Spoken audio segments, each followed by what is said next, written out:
상냥할 수 없는 은혜, 이런 제목으로 함께 은혜 나눕니다. 옛날 춘추 전국시대 때 초나라 장왕이 있었습니다. 이 왕이 신하들과 더불어 연회를 베풀었습니다. 그런데 낮에 시작한 그 잔치가 밤이 깊도록 계속되었습니다. 그러자 어두워진 그 연회석을 밝히기 위해서 촛불을 켜놓았습니다. 이렇게 연애의 흥취가 무르익어 가자 왕은 그 자기가 아끼고 사랑하는 허이라는 여인에게 그 신하들에게 술을 한 잔씩 따라드리라고 했습니다. 그래서 왕의 특별한 허이였던 것이죠. 한참 허이가 술을 부어가고 있을 때 갑자기 일진 광풍이 불더니 촛불이 모조리 꺼지고 말았습니다. 그러자 그 연회석은 지척을 분간할 수 없을 정도로 어두움에 휩싸이게 되었습니다. 바로 그때 누군가 허이의 허리를 끌어안았습니다.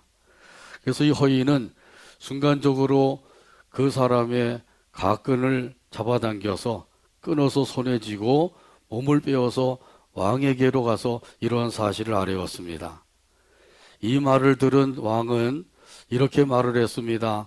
오늘은 군신간에 허물 없이 즐겁게 그 잔치를 베풀고 있으니 경들은 거추장스러운 가끈을 다 끊어버리고 마음껏 즐기시오. 그래서 모든 사람들이 다 가끈을 끊어버리고 그리고는 즐기다가 집으로 돌아갔습니다. 그로부터 수년이 지나갔습니다. 그 당시 강대국인 진나라가 초나라를 쳐들어왔어요. 전쟁이 벌어진 것입니다. 그때 그 초나라의 장수 당교가 그 선봉을 자청하여서 나가서 싸웠습니다. 그 당교의 지략과 용맹으로 인하여서 예기치 못했던 전과를 올리게 되었습니다. 전쟁에서 승리하게 된 것이에요. 왕이 크게 기뻐하면서 그에게 큰 상을 주려고 했습니다. 그러자 이 당교는 극구 사양을 했습니다. 그러면서 이렇게 말을 했습니다. 저는 이미 왕께 큰 은혜를 입은 몸입니다. 수년 전에 연회 석상에서 허이의 허리를 끊어하는 사람이 바로 접니다. 제가 죄인입니다. 이 죄인이 죽어 마땅합니다. 이러면서 자신의 잘못을 고백했다고 합니다. 그때 왕은 호탕하게 껄껄껄 웃으면서 큰 상을 내렸다고 하는 이야기가 있습니다. 왕의 큰 은혜를 아는 신하의 모습이죠. 우리 하나님께서는 여기 왕보다도 더 큰 은혜를 저와 여러분에게 베풀어 주신 줄로 믿습니다. 오늘 본문에 보게 되면 측량할 수 없는 하나님의 은혜가 있습니다. 자, 그러면 어떤 은혜를 주셨는지 오늘 본문 말씀 함께 살펴보며 은혜 나눕니다. 첫 번째 같이 한번 따라서 하죠. 찾아오신 은혜. 오늘 본문 2절 말씀이에요. 2절 같이 읽겠습니다. 여호와의 사자가 떨기나무 가운데로부터 나오는 불꽃 안에서 그에게 나타나시니라. 그가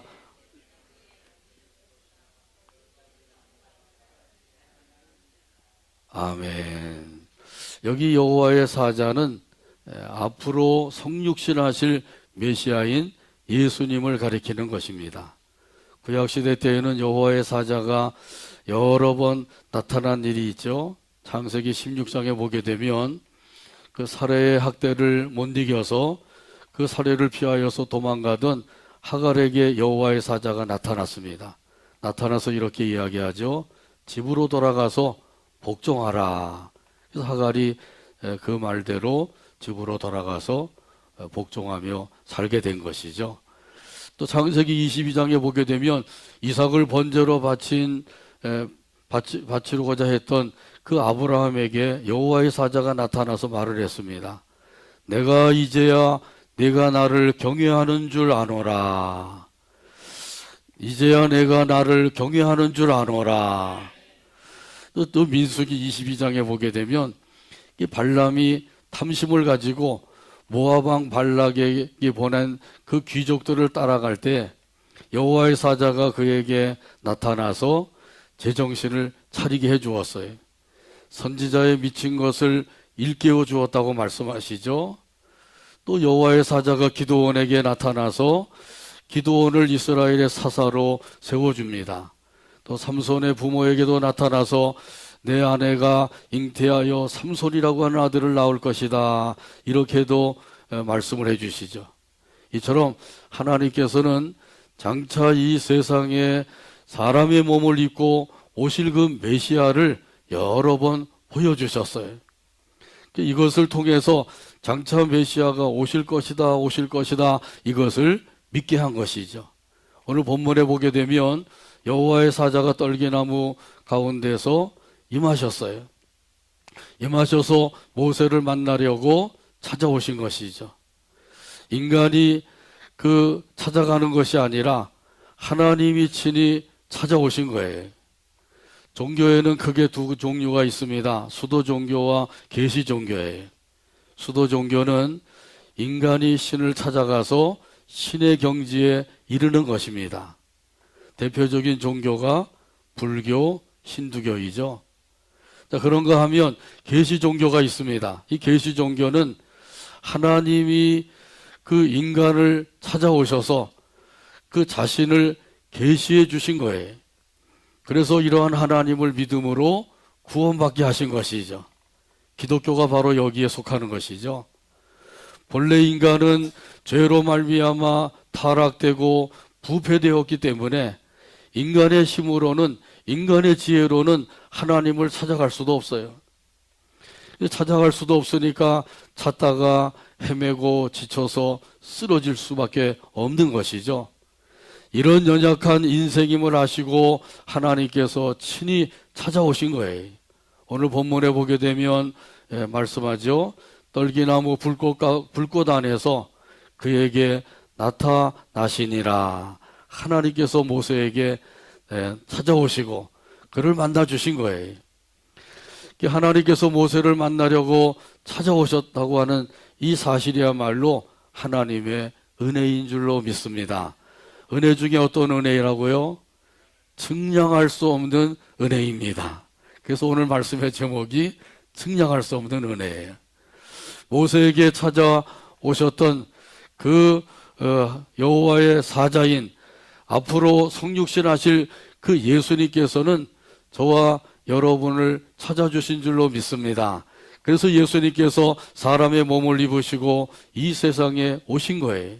이것을 가리켜서 성육신이라고 그러죠. 여기에 대한 말씀이 요한복음 1장 14절에 있어요. 같이 한번 따라서 하시죠. 말씀이 육신이 되어 우리 가운데 거하심에 우리가 그의 영광을 보니 아버지의 독생자의 영광이요 은혜와 진리가 충만하더라. 아멘. 이 성육신하신 예수님이 이 세상에 오셔서 우리가 지은 그 모든 죄짐을 다 짊어지셨어요. 그 죄짐을 다 청산해 주시기 위해서 십자가에서 피 흘려 죽어주신 줄로 믿습니다. 이것이 바로 대속의 은혜라는 것이죠. 사흘 만에 다시 살아나셨어요. 살아나신 예수님께서 영으로 찾아오셔서 우리에게 새 생명을 주셨습니다. 영원한 생명을 주셨습니다. 우리 예수님께서 영원한 생명을 주시지 아니하셨다고 하면 우리는 영원한 생명을 얻을 수가 없어요. 우리 사람의 힘으로, 노력으로 새 생명을 얻을 수가 없어요. 영생을 얻을 수가 없는 거예요. 태어나서 죽을 때까지 노력한다고 할지라도 이것은 도저히 얻을 수 없는 거예요. 오직 하나님의 은혜로만 우리에게 주어지는 생명인 줄로 믿습니다. 어떤 사람에게 이러한 생명을 주신다고요? 믿는 사람에게 주시는 거예요. 누구를 믿어야 됩니까? 예수님을 믿어야 돼. 예수님이 나를 위해서 십자가에서 대신 죽어주시고 사흘 만에 다시 살아나셨다. 이 사실만 믿으면 되는 것이죠. 자, 그러면 예수님을 믿음으로 구원받고 영생을 얻게 되는 것입니다. 이것이 바로 하나님께서 우리에게 주신 놀라운 은혜요 측량할 수 없는 은혜인 것이에요. 이 측량할 수 없는 은혜를 그 찬송가 309장 4절에 보면 노래하고 있습니다. 그 차고 넘치는 주의 은혜의 물결 심차게 밀려와 내게 만족합니다. 오 할렐루야로 주를 찬송하오니 내 마음의 기쁨이 항상 충만함이라. 찬송가 309장 4절 가사를 생각하면서 찬양합니다.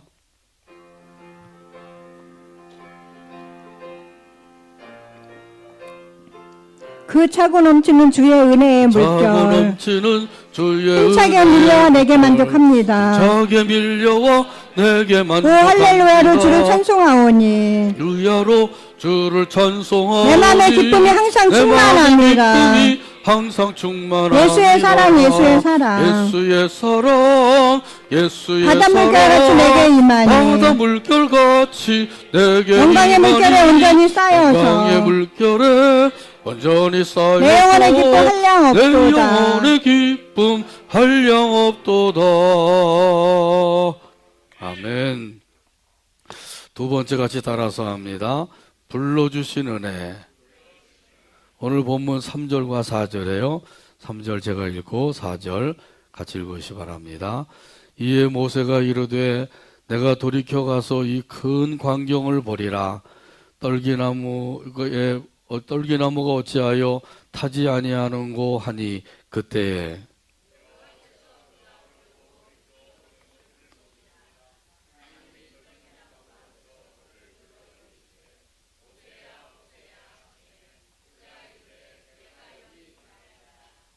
아멘. 모세가 하나님의 산인 호렙산에서 양떼를 치고 있었어요. 치다가 보니까 매우 이상한 광경이 벌어졌습니다. 떨기나무에 불이 붙었는데 그 떨기나무가 타버리지 아니하고 계속해서 불길이 활활 타오르고 있는 것이에요. 이 떨기나무는 그 시내산에 곳곳에 서식하는 나무예요. 가시덤불이라고 불려지는 것입니다. 가지가 아주 앙상하고 볼품이 없는 나무예요.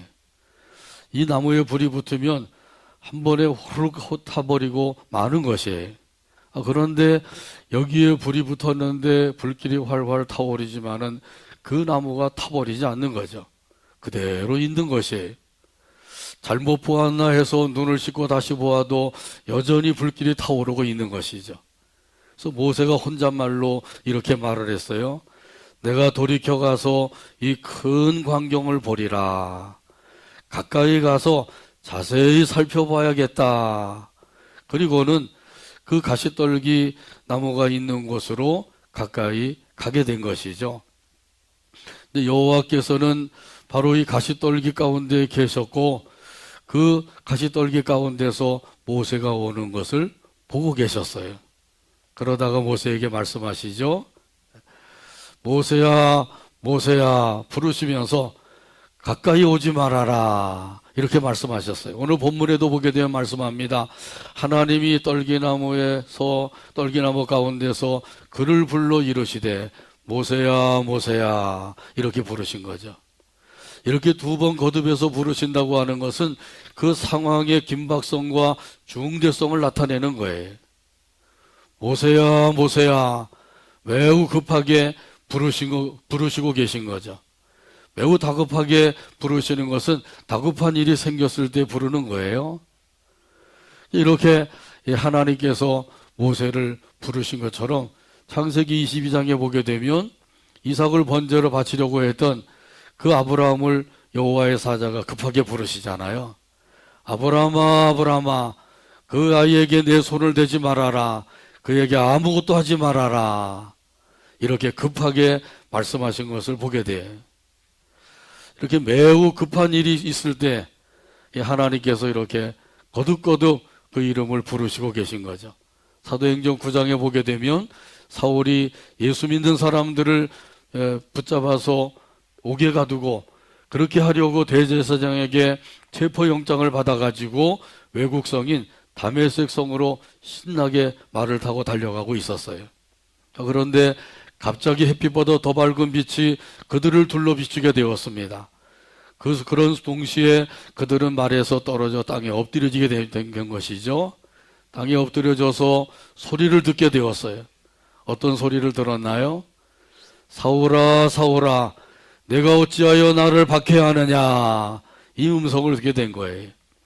사울아, 사울아, 내가 어찌하여 나를 박해하느냐? 이 사울이 예수님을 박해한 적이 없죠. 예수 믿는 사람을 박해한 것을 예수님께서는 예수님 자신을 박해한 것으로 인정하고 계신 거예요. 예수 믿는 사람들 괴롭히지 마시고 박해하지 말게 되기를 바랍니다. 이건 예수님을 괴롭히고 예수님을 박해하는 일이 되는 거예요.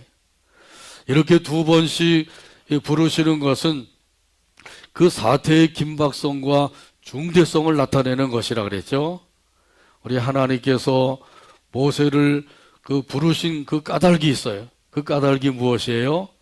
하나님의 백성 이스라엘을 애굽에서 구원해 내게 하기 위해서인 거죠. 그 일을 맡겨주기 위해서 하나님께서 부르신 거예요. 그래서 출애굽기 3장 10절에 보게 되면 이렇게 말씀합니다. 같이 한번 따라서 하시죠. 이제 내가 너를 바로에게 보내어 너에게 내 백성 이스라엘 자손을 애굽에서 인도하여 내게 하리라. 아멘.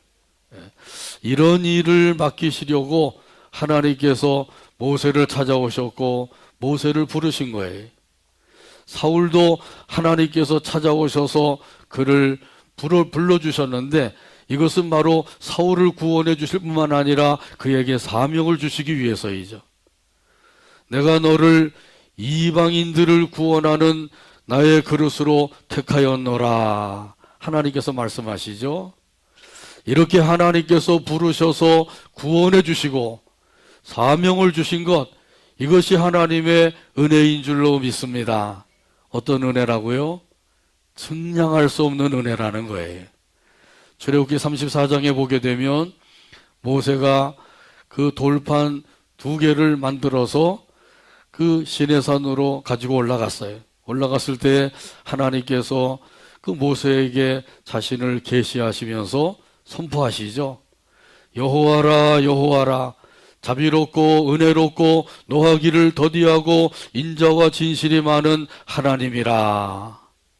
인자와 진실이 많은 하나님이라. 우리가 믿고 섬기는 하나님은 자비로우신 하나님이십니다. 은혜로우신 하나님이십니다. 노하기를 더디하시는 하나님이십니다. 인자와 진리가 많으신 하나님이십니다. 이 모세는 이렇게 믿었어요. 저와 여러분도 이런 하나님이심을 꼭 믿으시길 바랍니다. 이 사도 바울은 하나님의 은혜를 깨닫고 하나님 앞에 감사를 드렸어요.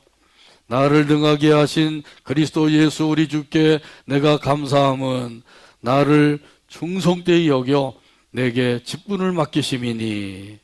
하나님께서 사울을 불러서 바울이 되게 하시고 그리고 귀한 직분을 맡겨주신 것, 이것이 하나님의 은혜다. 이걸 깨닫고 하나님 앞에 감사하고 있는 거죠. 저와 여러분도 죄악 가운데서 불러주셨습니다. 불러주실 뿐만 아니라 하나님의 일꾼으로 세워주셨습니다. 이것이 하나님의 은혜인 줄로 믿습니다. 이 은혜를 깨닫고 그 은혜에 감사하는 마음으로 섬길 때 그 섬김을 하나님께서 기쁘게 받으시는 거예요. 그런데 하나님이 세워주셨는데도 그 은혜를 알지 못하고 받은 은혜를 다 잊어버리고 전혀 은혜를 모르는 사람처럼 섬긴다고 하면 하나님께서 기뻐받지 아니하시는 거죠. 하나님 앞에 열심히 드린다고 드렸는데 하나님이 받지 아니하시면 아무 소용이 없는 거죠. 헛수고한 거예요. 자, 그러므로 우리 하나님께서 우리에게 주신 측량할 수 없는 은혜를 깨달아서 그 은혜 안에서 우리 하나님 앞에 감사하는 마음으로 섬기게 되기를 주님의 이름으로 축복합니다. 우리 옆 사람들에게 말씀해 주세요. 하나님께서 나를 자녀로 불러주셨습니다. 한 번만 더 하죠. 하나님께서 나를 일꾼으로 불러주셨습니다. 이렇게 믿으시길 바랍니다. 세 번째 마지막 같이 따라서 하죠. 계시해 주신 은혜. 5절과 6절이에요. 5절 제가 읽고 6절 같이 읽으시 바랍니다. 하나님이 이르시되 이리로 가까이 오지 말라. 내가 선 것은 거룩한 땅이니 내 발에서 신을 벗어라.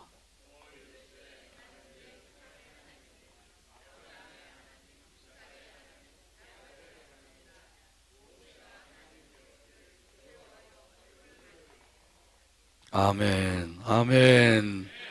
이 모세가 하나님께 점점 더 가까이 나가게 되자 하나님께서 그에게 말씀하시죠.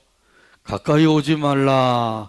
내가 선 것은 어떤 땅이라고요? 거룩한 땅이다.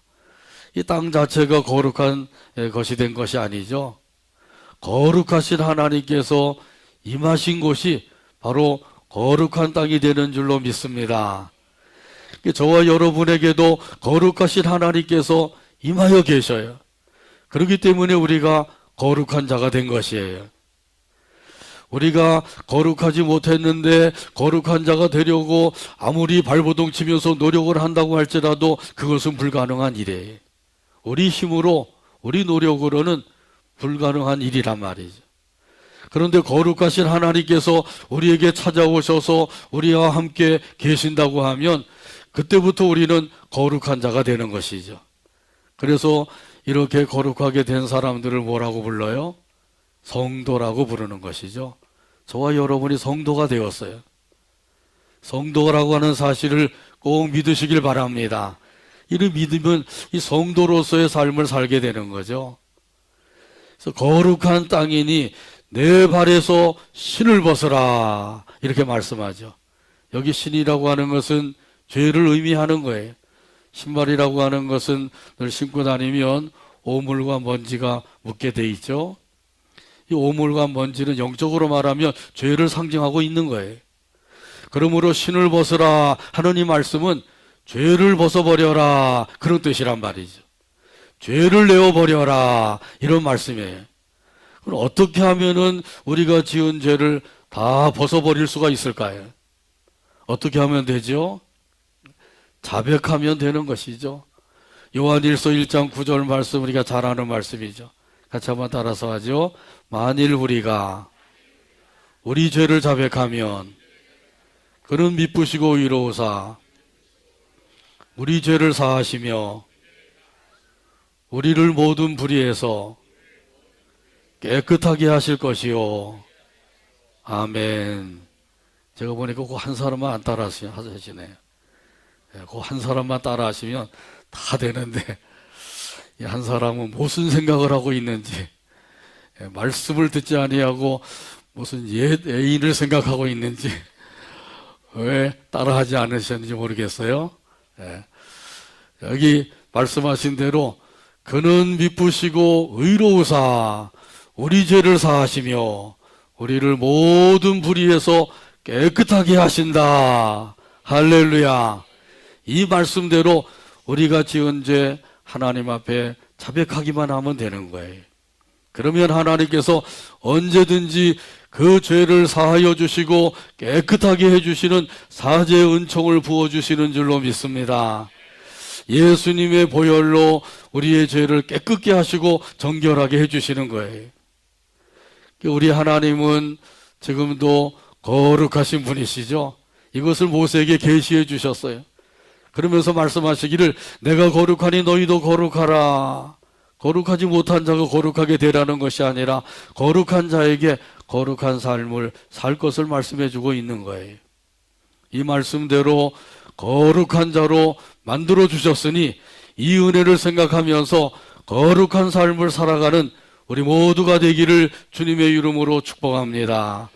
또한 하나님이 언약을 이루시는 분이심을 계시해 주셨어요. 여기 6절 말씀에서 말씀하죠. 나는 내 조상의 하나님이니 아브라함의 하나님, 이삭의 하나님, 야곱의 하나님이니라. 이 말씀을 하실 때에는 세월이 오래 흘러서 그 조상들이 다 죽었어요. 죽은 지가 벌써 수백 년, 천년이 되었단 말이죠. 그런데도 하나님께서는 나는 내 조상의 하나님이다. 아브라함의 하나님, 이삭의 하나님, 야곱의 하나님이라는 거예요. 마태복음 22장에 보게 되면 이 말씀은 바로 하나님이 산자의 하나님이다. 아브라함도 살아있고 이삭도 살아있고 야곱도 살아있다는 것이죠. 산자의 하나님이라는 거죠. 오늘 여기 말씀에서는 그들과 언약한 것을 지키는 하나님이다. 이것을 계시해 주고 있는 거예요. 이런 사실을 계시해 주셨다고 하는 사실은 이 아브라함에게 하나님께서 언약하신 것을 생각하면 알 수가 있는 거죠. 창세기 15장에 보게 되면 하나님께서 아브라함에게 언약을 주셨어요. 내 자손이 이방에서 객이되어서 400년 동안을 살 것인데 그 400년 동안 고난을 당하다가 거기서 인도해내어서 가나안 땅으로 이끌어 주실 것이다. 이거 하나님의 약속이에요. 아브라함에게 언약한 것, 그것을 이제 모세를 통해서 이루시기 위해서 하나님께서 모세를 찾아오시고 모세를 불러주시고 세워주시고 그 일을 맡겨주시기 위해서 자신을 계시해주고 계신 거예요. 나는 언약을 지키는 하나님이다. 이렇게 말씀해주고 있는 거죠. 성경에서 하나님께서 우리에게 언약한 말씀들이 많이 있어요. 예수 그리스도를 통해서 우리에게 언약하신 것이 있어요. 그 언약이 무슨 언약이에요? 새 언약입니다. 모세를 통해서 언약하신 것은 옛 언약이고 예수님을 통해서 언약하신 것은 새 언약이에요. 이 새 언약은 예수님을 믿기만 하면 구원받는다. 예수님을 믿기만 하면 영생을 얻는다. 예수님을 믿기만 하면 천국을 소유하게 된다. 그런 약속이에요. 우리가 할 일은 뭐예요? 예수님을 믿는 거예요. 내 마음속에 구원의 주님으로 영접하는 겁니다. 예수님을 영으로 모시고 예수님과 더불어 사는 삶을 사는 거예요. 그러기만 하면 하나님께서 약속해 주신 새 언약대로 구원을 받게 하시고 영생도 얻게 하시고 천국을 소유해서 살게 해주시는 줄로 믿습니다. 오늘 말씀했습니다. 하나님의 은혜는 측량할 수 없는 은혜입니다. 찾아주시는 은혜요, 불러주시는 은혜요, 계시해 주시는 은혜. 이러한 측량할 수 없는 하나님의 은혜를 우리가 받았어요. 그 은혜를 잊어버리지 말고 항상 기억하며 그 은혜를 되새기며 살아가게 되기를 바랍니다. 그러면 그 은혜 안에서 우리는 감사하고 찬송하며 살게 되는 것이죠. 이러한 은혜의 삶이 저와 여러분의 삶이 되기를 주님의 이름으로 축복합니다. 기도합니다. 하나님 아버지 감사합니다. 오늘도 사랑해 주시고 인도해 주시고 함께 영광 돌리게 하시며 말씀을 받게 하시오니 감사합니다. 주신 말씀 우리 마음판에 새기도록 성령 하나님께서 역사해 주시고 그 은혜의 말씀을 따라서 늘 감사 찬송하며 살아가는 우리 모두가 되게 하여 주옵소서. 예수님의 이름으로 기도하옵나이다. 아멘.